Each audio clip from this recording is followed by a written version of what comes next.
Well, missing from the debate this evening are any parties from Northern Ireland. But if, as the polls suggest, it'll take at least 3 parties to secure a majority in May, then some of the Northern Irish parties could end up holding the keys to Downing Street. Chris Buckler takes a look at the current political landscape and reports from Belfast. Across the Irish Sea, politics is very different to the rest of the UK. And when it comes to elections, there remains a clear divide. In Northern Ireland, those who see themselves as British tend to vote for unionist parties, and those who see themselves as Irish tend to vote for nationalist parties. That can lead to bitter battles for seats here. It is easier to get someone to vote against something than to vote for something. So it's a good tagline. If you're a Sinn Féin candidate or a DUP candidate, it's much easier to point at the boogeyman down the road and say, oh, have to stop them, can't let them get in.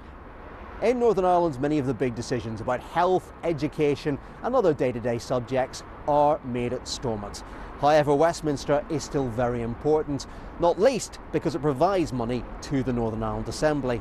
And there are parties here who believe that if this does prove to be a very tight general election, then they could have a certain amount of leverage. Northern Ireland might have only 18 seats, but they could make the difference between whether a coalition government can be formed or not.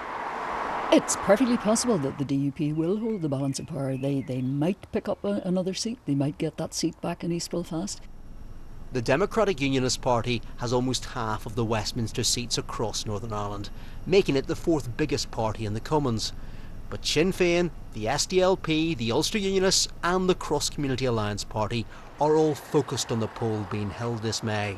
And what happens here could have a much wider bearing on the outcome of this UK-wide election.